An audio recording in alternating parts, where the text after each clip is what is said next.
Իդեալ համակարգը տեղաբաշխում է 1 միլիարդ դրամի գովազդային ֆոնդ նորակառույց բնակարանների բոլոր շահառուների միջև։ Յուրաքանչյուր ընտանիք կարող է ստանալ 500,000 դրամի սերտիֆիկատ, որը կդառնա ձեր առաջին քայլը բնակարանը երազանքի տուն դարձնելու ճանապարհին։ Կներեք, Տիկին Գալյան, դուք երկար ժամանակ չեք պաշտոնավորում ես Արդարության նախարարի պաշտոնում եւ այն նախկին տված խոստումները, որ տրվել էին, դուք չեք արել, ամեն դեպքում ձեր կառույցի կամ նախարարության ղեկավարներն են տվել։ Ես ուզում եմ հասկանալ այն խոստումները, որ տրվում էին քրեակատարողական հիմնարկի շենքերի նորոգման, նոր շենքերի կառուցման, մանավանդ Նուբարաշենի այդ քրեակատարողական հիմնարկը փակելուն եւ փոխարենը նորը բացելուն։ Այդ առումով մենք ինչ որ բան ունենք, թե չունենք եւ գոնե առաջիկայում կունենանք, եթե եղել է, ես չգիտեմ, ներողություն եմ խնդրում։ Երկրորդ հարցը վերաբերում է ոչ այնքան զեկույցին, որքան սահմանադրության նախագծին։ Եթե ես գիտեմ, դեռ չի հրապարակվել տեքստը, բայց օրերս որոշ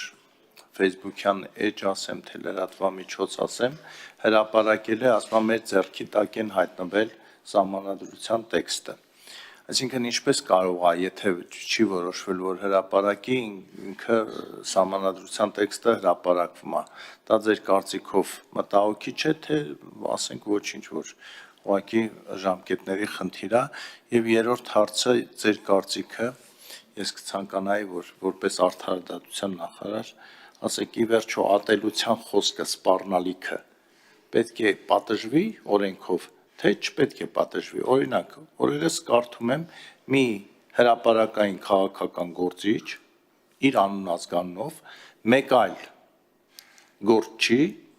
հրապարակային սպառնում է, որ իր նկատմամբ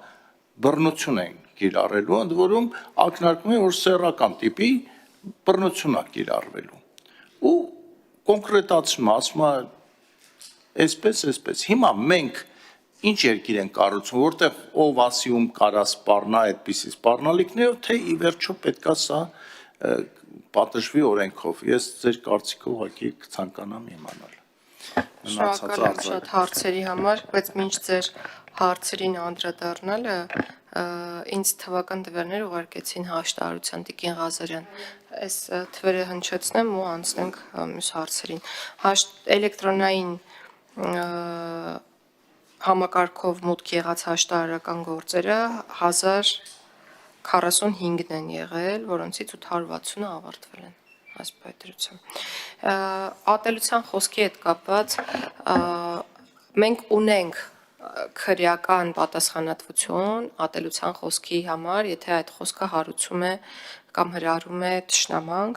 կամ քարոզում է թշնամանք, եւ ունենք նորմ, որը բռնության կոչերի համար է պատասխանատվություն նախատեսում եւ յուրաքանչյուր կոնկրետ իրավիճակում ես միշտ առաջարկում եմ հանցագործության մասին հաղորդում տալ։ Եթե ձեր կողմից նկարագրված երևույթի հետ գործ ունենք, ես չեմ ուզում գնահատականներ հնչեցնել, բայց առաջին հայացքից այդ խոսույթը կարող է պարունակել քրորեն հետապնդելի արարքի հատկանիշներ։ Բայց առաջ ընկնելով ասեմ, որ այսօր մենք քաղաքացիական եւ վարչական պատասխանատվություն չունենք ատելության խոսքի համար եւ դա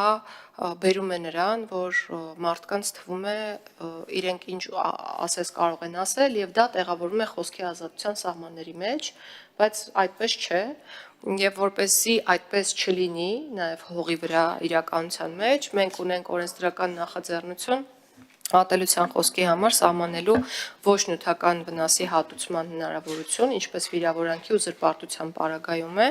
եւ նաեւ քննարկում ենք վարչական պատասխանատվության սահմանման հնարավորությունը մեր գործընկեր կառույցների հետ։ Տեքստը նախագծի նախնական տարբերակը հրապարակված է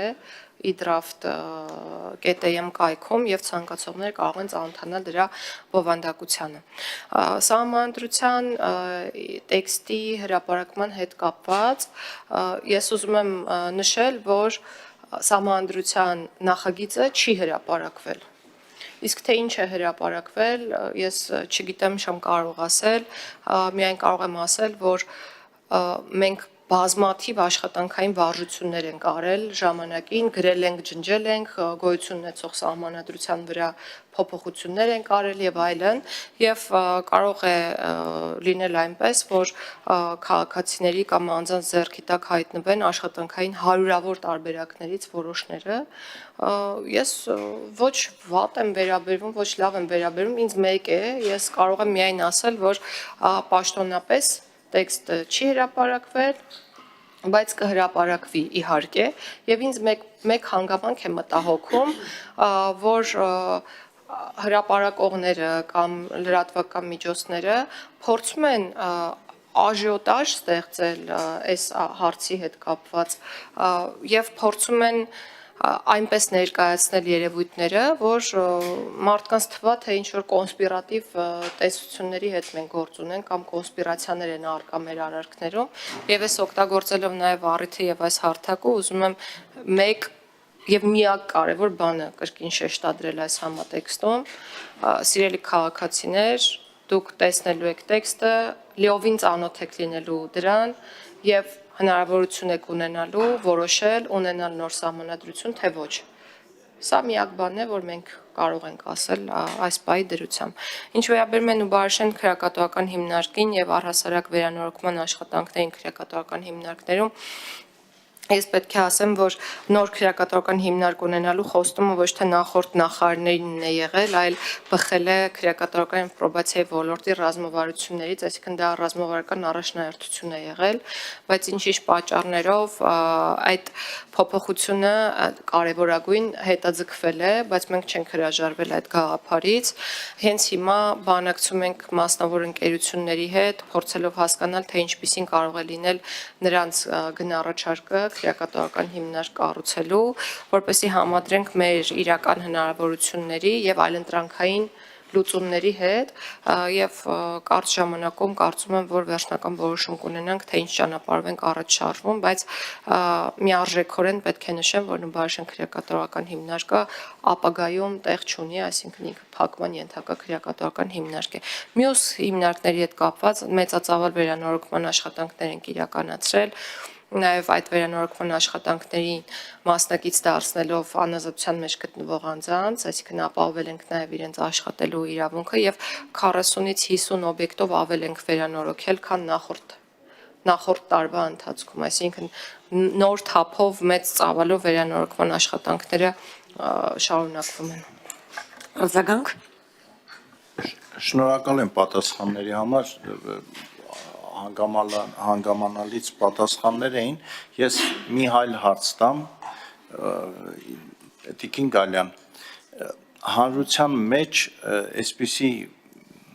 կարծրատիպ կա ամուր նստած, որ եթե, և դա իրականում շատ ճիշտ է, եթե մարդը ունի ֆինանսական որոշ հնարավորություններ, ինքը դատական համակարգով, դատական պրոցեսով իր խնդիրը լուծելու հնարավորություն ունի հաշվի առնելով այդ ծախսերը, սկսած փաստաբանական դատական, իսկ ով չունի ինքը ոնց որ ինքը խոցելի է դառնում, որովհետև ինքը համ տուժում է, համ էլ ֆինանսապես հնարավորություն չունի այդ խնդիրները լուծելու։ Պետությունը այսպիսի բան նախատեսում է կամ ճիշտ կհամարի, որ ունենա համապատասխան աջակցության ոնց որ փաստաբանական անվճար ծառայություն այն մարդկանց համար, որոնք չեն կարող ասենք 1 միլիոն կամ 2 միլիոն դրամ վճարել եւ փաստաբանական ծառայություն պատվիրել։ Շնորհակալություն։ Մեր երկրում կարծում եմ տեղյակ եք, որ կա ու գործում է հանրային պաշտպանի գրասենյակը, բայց պաշտպանի մասնակցության պարտադիր դեպքերը իհարկե չեն ներառում կամ փաստաբանի մասնակցության դեպքերը պատվի արժանապատվության դեմ ուղղված արարքների արարքներից պաշտպանվելու գործընթացին, եթե խոսքը քաղաքացիական դատավարության մասին է, այս դեպքում գործում է այլ ինստիտուտ, որը որ փաստաբանի ողջամիտ ծախսերի հատուցման հետ է կապված եւ դատարանը գործի քննության արդյունքում նաեւ որոշում է կայացնում այդ մասով, այսինքն փաստաբանի ծախսերի հատուցում ամեն դեպքում, եթե հայցը բավարարում է, իրականացվում է, բայց կարող եք ասել, որ դա ոչ միշտ է համաչափ լինում փաստաբանի իրական ծախսերի հետ եւ ես ձեզ հետ կհամաձայնեմ ու այս ուղղությամբ առաջարկ ունենք, որը պետք է քննարկենք, առաջարկում ենք, որ մինիմալ շեմ սահմանվի հատուցման, որը որ կլինի այնքան բարձր, որ մի կողմից կկանխարգելի, մյուս կողմից էլ ավելի լավ կպաշտպանի այն անձանց շահերը, որոնք ոտնահարվել են, ում շահերը, որ ոտնահարվել են, ներողություն։